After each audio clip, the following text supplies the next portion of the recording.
नमस्कार मंडळी, तुम्हा सर्वांचं नवीन एका व्हिडिओमध्ये खूप खूप स्वागत आहे. तर आज आपण जगातली सगळ्यात सोपी अशी ही बिस्किटांची रेसिपी पाहणार आहोत, किंवा तुम्ही ह्याला नानकटाई सुद्धा म्हणू शकता बरं का. आणि ही बिस्किटं करण्यासाठी बेकिंग सोडा, बेकिंग पावडर, इनो, ओव्हन कशाचाच वापर नाही करणार. शिवाय तव्यावरती ही बिस्किटं आपण भाजून घेणार आहोत. शिवाय अतिशय पौष्टिक गव्हाच्या पिठापासून कोकोनट फ्लेवरची ही बिस्किटे करत आहोत. व्हिडिओ मात्र कुठे स्किप न करता शेवटपर्यंत बघा. चला तर मग वेळ न करता आजच्या व्हिडिओला सुरुवात करूया. सुरुवातीला एक इथं भांडं घेतलेलं आहे आणि या भांड्यामध्ये आपण घेणार आहोत तूप. तर तूप इथे पाव कप इतकं घट्ट तूप घेतलेलं आहे. तूप आपल्याला घट्टच घ्यायचं आहे. जर तुमचं तूप हे पातळ असेल ना, तर थोड्या वेळासाठी फ्रीजमध्ये ठेवा. ना थोडंसं हे तूप घट्ट होईल, मग तुम्ही मोजून घेऊ शकता. आता इथं मी कपाने घेतलेलं आहे, त्याच्यामुळे पाव कप इतकं तूप घेतलं. तुम्ही जर सर्व साहित्य एखाद्या पेल्याने किंवा वाटीने ग्लासने मोजून घेणार असाल ना, तर पाव वाटी इतकं तूप घ्यायचं आहे. आता तूप हलकं थोडंसं फेटून घेतलं. नंतर ह्याच्यामध्ये आपल्याला घालायची ती म्हणजे पिठी साखर. तर पाऊण कप इतकी पिठी साखर घेतलेली आहे. आता गोडाचं प्रमाण तुमच्या आवडीनुसार कमी अधिक करू शकता, पण पाऊण कप इतकी पिठी साखर हे प्रमाण अगदी बरोबर आहे. आता आपल्याला इथं फेटत बसावं वगैरे अजिबात लागत नाही. फक्त ह्या तुपामध्ये ना ही पिठी साखर छान अशी मिसळायला हवी, छान एकजीव ह्यांचा व्हावा आणि हे मिश्रण ना हलकंसं रंग थोडासा बदलायला हवा इतकंच आपल्याला फेटून घ्यायचं आहे. फेटायला जवळजवळ 5व्या ते 6व्या मिनिटाला हे तयार होतं. बघा, अगोदरपेक्षा रंग इथं बदललेला आहे आणि मिश्रण थोडंसं तुम्हाला अगोदर घट्ट दिसत होता आणि आता सैलसर. इतपतच आपल्याला हे मिसळून घ्यायचं आहे. आता ह्याच्यामध्ये आपण घालणार आहोत गव्हाचं पीठ, जे की आपण रोज चपातीसाठी वापरतो बघा, तेच इथं गव्हाचं पीठ घेतलेलं आहे 1 कप. आता हे गव्हाचं पीठ आपल्याला चाळून घ्यायचं आहे. आता घेतलेलं आपण जे गव्हाचं पीठ होतं ते चाळणीमध्ये घालूयात. त्याच्याबरोबरच आपण 2 चमचे इतकं बेसनचं पीठ घालणार आहोत आणि हे सर्व ना छान असं चाळून घेऊयात. तुम्हाला जर इथं सर्व साहित्याचं प्रमाण जर समजलं नसेल तर डिस्क्रिप्शन बॉक्समध्ये देईलच, तिथे पाहायला विसरू नका. बिस्किट तर थोड्या प्रमाणामध्ये करत असल्यामुळे आज आपण तव्यावरती भाजून घेणार आहे. पण जर तुमचे जास्त प्रमाणामध्ये असतील मग मात्र तुम्ही बेकरीतनं भाजून आणू शकता. बेकरीवाले तुम्हाला भाजून देतात. जर तुमच्या घरी ओव्हन असेल तर ओव्हन मध्ये सुद्धा भाजू शकता. आता बघा, त्याच चाळणीमध्ये 2 चमचे इतका बारीक रवा घातलेला आहे आणि तोही चाळून घ्या. पण कोकोनट बिस्किट करत असल्यामुळे हिथं वापरणार आहे मी खोबरं. ह्याला डेसिकेट कोकोनट म्हणतात किंवा नारळाचा बुरादा म्हणतात. तुम्हाला कुठल्याही किराणा मालाच्या दुकानामध्ये सहजपणे मिळेल. तर इथं ना अर्धा कप इतकं डेसिकेट कोकोनट घेतलंय.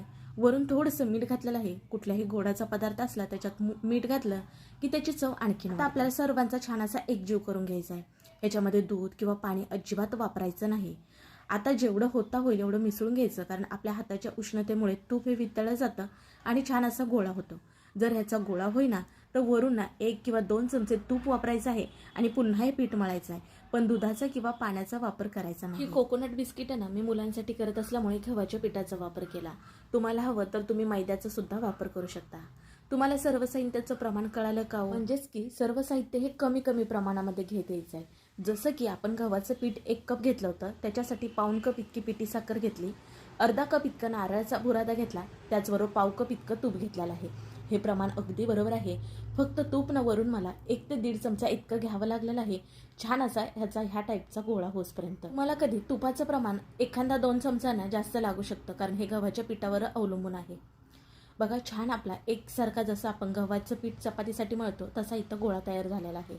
पण ह्याच्यामध्ये दुधाचा किंवा पाण्याचा वापर केलेला नाही. पण तोपर्यंत तुम्ही मला सांगा, तुम्ही आपल्या चॅनलला सबस्क्राईब केलं की नाही? केलं असेल तर ठीक आहे, पण नसेल केलं तर पटकन सबस्क्राईब करा बघू, म्हणजे पुढील येणारे असे छान साधे सोपे तुम्हाला व्हिडिओ पाहायला भेटतील. आता बघा, हे पीठ भिजत वगैरे ठेवण्याची काहीच गरज पडत नाही. आता बघा पुढे काय करायचं आहे. आज जी आपण बिस्किटे करणार आहोत ती तव्यामध्ये. त्यासाठी आपल्याला लोखंडी जाड बुडायचा तवा असायला हवा. म्हणजे लोखंडीच तवा असावा असं काही नाही. भिडाचा वगैरे असतो बघा, तो घेतला तरी चालेल, पण जाड बुडाचा असायला हवा. त्याच्यावरती अशी एक प्लेट ठेवू शकता तुम्ही आणि हा तवा ना गरम व्हायला मी गॅसवरती ठेवलेला आहे. ही बिस्किटं बेक करण्यासाठी ना इथं ताट वापरणार आहे. त्याच्यासाठी ताटाच्या आकाराचा आपल्याला बटर पेपर कापून घ्यायचा आहे. आता इथं मी बटर पेपर वापरला आहे. तुमच्याकडे जर बटर पेपर नसेल ना तर काय करायचं आहे, वहीचं एखादं कोरं पान घ्यायचं आहे आणि तेलाने त्याला पुढून पाठीमागनं लावून घ्यायचं आहे. झाला इथं तुमचा बटर पेपर तयार. आता बघा, बटर पेपरला वरून थोडंसं इथं मी तूप लावून घेतलेलं आहे. आता ह्याच्यामध्ये आपण तयार होतील ना तशी बिस्किटं ह्याच्यावरती ठेवणार आहोत. त्याच्यामुळे ही आपल्याला अगोदरच पूर्वतयारी करून ठेवायची. आता आपण बिस्किटं करायला घेऊयात. पण ही बिस्किटं कोकोनटची असल्यामुळे ना मी थोडंसं इथं डेसिकेट कोकोनट घेतलेलं आहे वरून लावण्यासाठी. तर तुम्हाला ज्या साईजची बिस्किटं करायची आहेत ना तेवढा तुम्ही गोळा घेऊ शकता, म्हणजेच की छोटी, मोठी किंवा मध्यम आकाराची. ही तर माझ्याकडे ना असा चमचा आहे, त्याच्यामध्ये हे मिश्रण घालून मी 1 आकाराची बिस्किटं करून घेणार आहे. म्हणजे बिस्किटं कशी एकसारखी होतील नाही का. आता हा गोळा घेतलेला हातावरती थोडासा चिकना करून घेणार आहोत आणि असा दाबून घ्यायचा. बघा इथं तयार झालं तुमचं हे पहिलं बिस्किट. आता हे तयार बिस्किट आपण हे डेसिकेट कोकोनट किंवा नारळाचं बुराद आहे ना त्याच्यामध्ये असं घोळून घेऊयात, म्हणजे सगळीकडे लागेल आणि दिसायला बिस्किट छान दिसतं. तुम्हाला आवडतात तर तुम्ही आता इथं डिझाईन करू शकता. आता तुम्हाला पुढे 1-2 मी डिझाईन दाखवते. त्याच्या अगोदर ना मी बऱ्याच वेळा वेगवेगळ्या प्रकारची बिस्किटं दाखवली, म्हणजेच की रव्याची बिस्किटं, ज्वारीची बिस्किटं, नाचणीची बिस्किटं, गव्हाच्या पिठाची बिस्किटं. तेही ओव्हनचा वगैरे वापर न करता कढईमध्ये चाळण वापरून बिस्किटे केलेली आहेत. त्याची लिंक मी डिस्क्रिप्शन बॉक्समध्ये देईलच. तिथं सुद्धा वेगवेगळ्या प्रकारचे बिस्किटांचे डिझाईन दाखवलेलेच आहेत, पाहायला विसरू नका. आता बघा इथं आणखीन एक बिस्किट करून घेतलं, ते सुद्धा अगोदर जसं केलं ना त्या पद्धतीतच केलेलं आहे. आणि तुम्हाला ही अशी साधी बिस्किटं करू शकता किंवा आणखीन एक डिझाईन दाखवते जे की तुम्ही त्या डिझाईनमध्ये सुद्धा करू शकता. सेम गोळा त्याच पद्धतीने घ्यायचा, हातावरची चिकना करून घ्यायचा आणि आपल्या घरामध्ये हा झाऱ्या तर असतोच बघा तळणीचा, त्याने अशी तुम्ही डिझाईन घेऊ शकता किंवा चाकूने सुद्धा खाच्या करून घेऊ शकता. म्हणजे तुम्हाला आवडते हवी ती डिझाईन तुम्ही करू शकता. बघा छान प्रकारे इथं ही सुद्धा डिझाईन तयार होते. आता ही झाली आपली गोल आकाराची बिस्किटं. तुम्हाला आणखीन एक चौकोनी आकाराचं बिस्किटं करून दाखवते. बऱ्याच वेळा काय होतं बघा, मुलांना संध्याकाळच्या वेळेस किंवा आदल्यामधल्या वेळेस ना चटरपटर काहीतरी खायला हवं असतं. मग काय देऊ आपल्याला सुद्धा सुचत नसतं. मग तुम्ही अशी एका वेळेस भरपूर बिस्किटं करून ठेवू शकता. अगदी हे महिनाभर काय 2 महिने खराब होत नाहीत. ह्याच्यामध्ये आपण दुधाचा किंवा पाण्याचा वापर केलेला नाही, त्यामुळे ही बिस्किटं जास्त दिवस टिकतात. पण जास्त दिवस टिकण्यासाठी ही बिस्किटं राहत सुद्धा नाहीत. बनवल्यानंतर ती कधी संपली ना तुम्हाला कळणार सुद्धा नाही. आता बघा चौकोनी आकारासाठी इथं सुरुवातीला मी गोल आकार करून घेतला आणि ह्याच्या कडा कापून घेतल्या. इथं आपलं चौकोनी आकाराचं बिस्किट तयार झालं आणि वरून डिझाईनसाठी ना चाकूने अशा खाचा करून घेतल्या. तर अशा पद्धतीने सर्व इथं बिस्किटं मी करून घेतलेले आहेत. बघा जी बिस्किटं डिझाईन वरून केलेली आहेत ना ती बिस्किटं ना मी ह्या बिस्किट कोकोनमध्ये घोळून घेतलेली नाहीत. त्यामुळे ना इथं वरून मी काजू, बदाम, पिस्ता ह्या कशानेही तुम्ही डिझाईन करू शकता. तर मी तर वरून थोडंसं इथं काजू आणि बदाम ह्याचे काप चिटकून घेतलेत. आता ह्या 2 बिस्किटांच्या मध्ये गॅप ठेवलेले आहे बघा, कारण ही बिस्किटं बेक झाल्यानंतर ना थोडीशी फुलली जातात, मग एकमेकांना चिटकायला नको म्हणून अशी आपल्याला थोडीशी गॅप ठेवायची आहे. आता बघा तवा आपण अगोदरच गरम करायला ठेवला होता. तव्यावरती प्लेट आहे, मग हे हळूच आपल्याला अशी डिश नेऊन ठेवायची आहे आणि असं आपण घट्ट झाकण ठेवणार आहोत. मला हवं तर वरून थोडंसं ना तुम्ही वजनदार काहीतरी वस्तू ठेवलात ना तरी सुद्धा चालेल.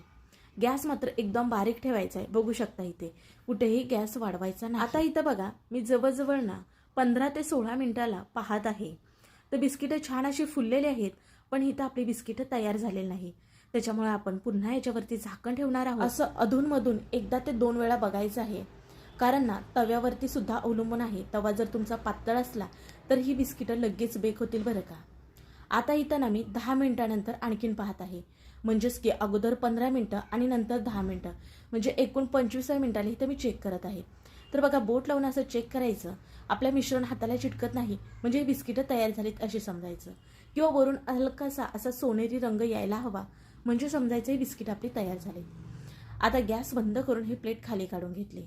थंड झाल्यानंतरच ही बिस्किट आपल्याला सेपरेट करून घ्यायची. गरम असताना जर ही बिस्किटं तुम्ही काढायला गेलात तर तुटली जातील, म्हणजेच की ती थोडीशी चिटकून बसतात ना म्हणून. आता बघा इथं मी तुम्हाला बिस्किट काढून दाखवत आहे. खालून बघितला का किती सुंदर रंग आलेला आहे. जी आपण चौकोनी बिस्किटं केली ना ती थोडीशी मी पातळ केलेली होती, त्यामुळे जर त्याला जास्तच लालसर रंग आलेला आहे. बाकीची जी कडेची आपली बिस्किटं होती ना ती छान प्रकारे एकसारखी अशी भाजली गेलेली आहे. अरे वा किती छान ही बिस्किटं दिसत आहेत. कोणालाच विश्वास बसणार नाही की ही बिस्किटं तुम्ही घरी केलं आहे.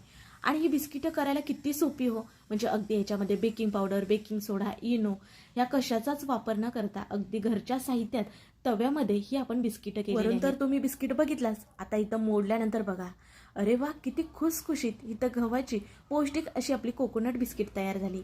कसा वाटला व्हिडिओ नक्की कमेंट करून सांगा. व्हिडिओ आवडल्यास लाईक करा, व्हिडिओ शेअर करा तुमच्या मित्र मैत्रिणी परिवारामध्ये, म्हणजे ते सुद्धा करून पाहतील नाही का. आणि खरंच हा व्हिडिओ पाहून मी सांगते ना म्हणून नक्की करून बघा. मी आशा करते की आजचा व्हिडिओ आवडला असेल. चला पुन्हा भेटू नवीन रेसिपीमध्ये.